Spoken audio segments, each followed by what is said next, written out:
come in. I'm about to take a few loaves of rye bread out of the oven. I don't know if they turned out so good this time, but we'll make do.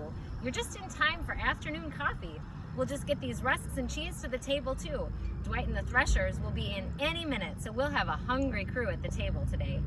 Did you see the goofy kids on the lawn on the way in? My nieces and nephews are here for today, and along with my 4, they were underfoot while I was trying to get all the ironing done, which is my favorite thing to do. So satisfying to take all those wrinkles out. Anyways, they come traipsing through here with their muddy shoes. Ish and a mine. So I sent them out with a couple of salt shakers and told them that they should take turns. Whoever shakes salt on a rabbit's tail first gets to take him home. They've been out there for pretty near an hour, and my, they're fun to watch. I'm so happy that my children have such close friendships with their cousins. My family, or Select, was my world growing up. I grew up on a farm just a few miles down the road. My grandfather lived in a little house at the end of our driveway, and we'd take turns bringing him his meals.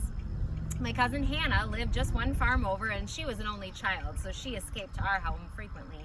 And when I was a teenager, my brother's daughter Barbie visited for long spells from Minneapolis. We all mothered her. My parents were determined that each of us grow and learn beyond our farm and our family.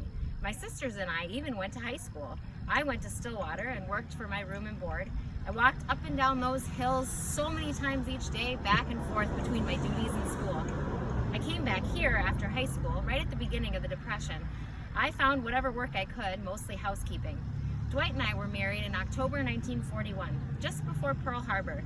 Dwight's sister said, "What do you think about these kids getting married?" I was 26 and Dwight was 29. Dwight and I are a good team. We worked together to run the farm.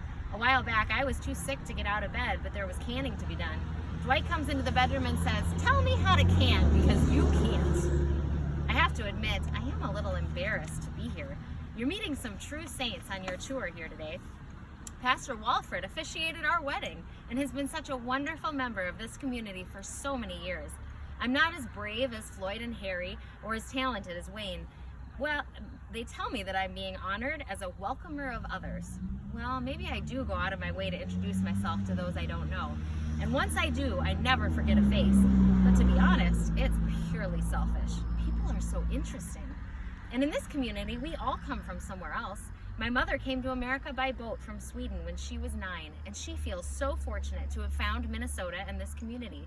Back when I was growing up, we had a neighbor who complained that the community was getting too crowded and we should stop letting people in. Dad just laughed and said, "We let you in, didn't we?" And I would add that this community is better for it. I believe that the greatest thing I can do to bring people together and to welcome others is to share my music.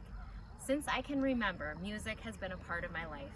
My happiest times growing up on the farm were singing with my sisters by the piano. Hum me a tune and I can play it by ear, but I can't play by note very well. My sisters and I have played and sang for more worship services, weddings, and funerals than I can count. What an honor to be a part of so many sacred moments and to meet such wonderful people in the process. I hope you'll join us at church sometime soon, and you know you are to sit on the right side of the sanctuary opposite the pulpit. That's where all the big lake folks sit, and we need to stick together. Before you go, have some more so you don't say like the last time you were here that you didn't get enough. All right, thank you.